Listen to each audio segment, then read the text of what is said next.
My plan had been to head north to the ancient capital of Hue, but I was enjoying the relaxed atmosphere and nice beaches of Hoi An so much that I didn't want to deal with the hassle of traveling.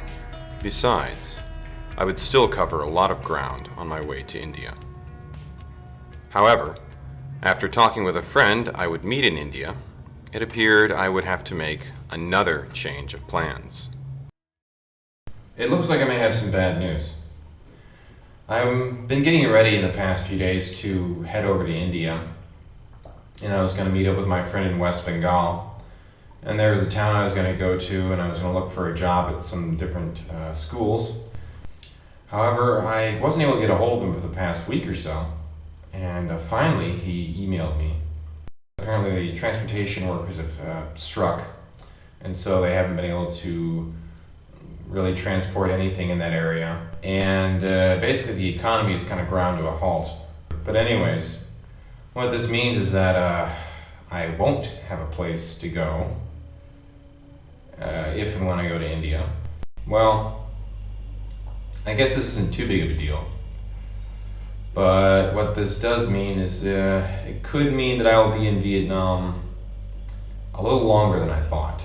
In fact,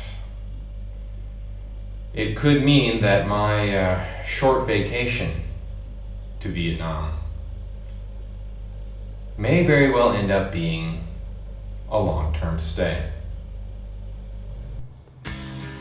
So with my money dwindling, I began to check websites and email associates in the hope of finding some work.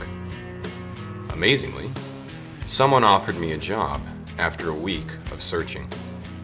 It was in a city that I initially hadn't thought of visiting, Hanoi. A few days later, I took off from the Da Nang airport and watched the river town of Hoi An slide from my view.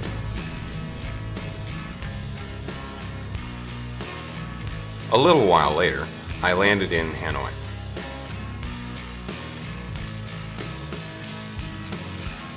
Thankfully, the company had sent a driver to bring me to the hotel where I would stay till I found a more permanent place to live. And after a day of interviews, I had a job in marketing on a short-term contract.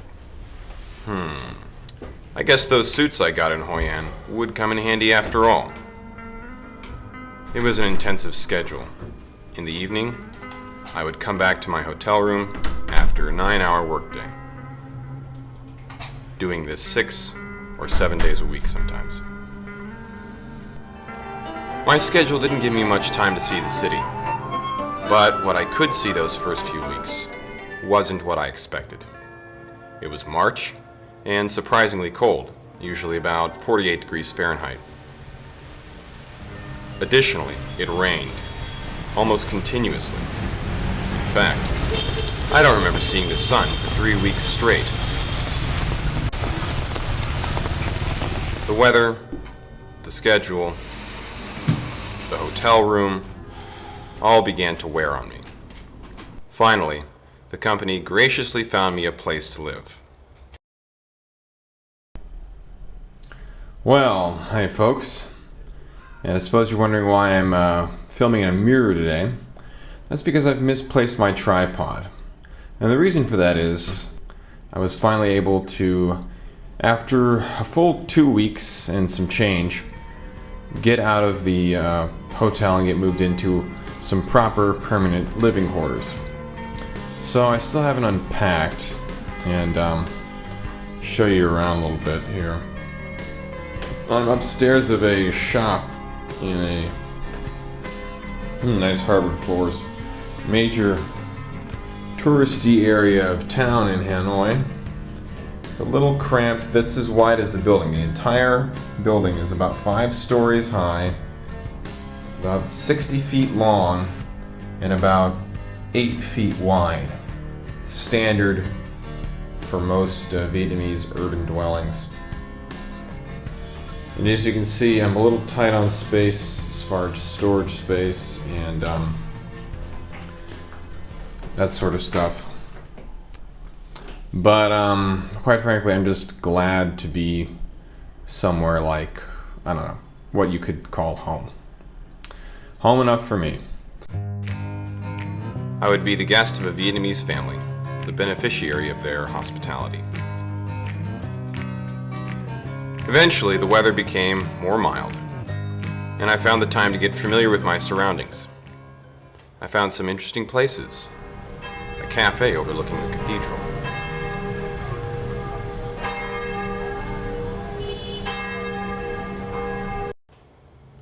Hoan Kiem Lake.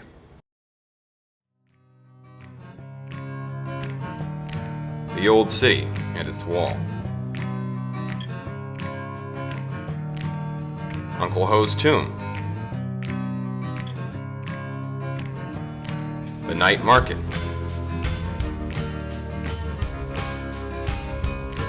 Long Bien Bridge. And an impressive French building that I at first didn't know quite what it was for. So the past few weeks I've lived in Hanoi, and I drive by this park every day, and you'll see there's this really nice building behind me. And I was always wondering, oh, what is this building? It's a very good looking old colonial building. And so after about a month I finally realized, oh, this is the Hanoi Opera House. And I finally figured out that I was right smack dab in the center of the old city of Hanoi. French Quarter, Old Town, right within walking distance. In the summer, at the end of my temporary contract, I decided to look for part-time work as an English teacher, so I could take some time to learn my way around Hanoi, look for other opportunities, and of course, work on making this video series. In a way, I had reached the end of my visit to Vietnam, but not how I had expected. I had come for a 4-week visit, but ended up staying. In the process, I had seen some interesting places and made some good friends. On the other hand, maybe it was just the coffee that made me stay. My name is Caleb, and this is Hanoi.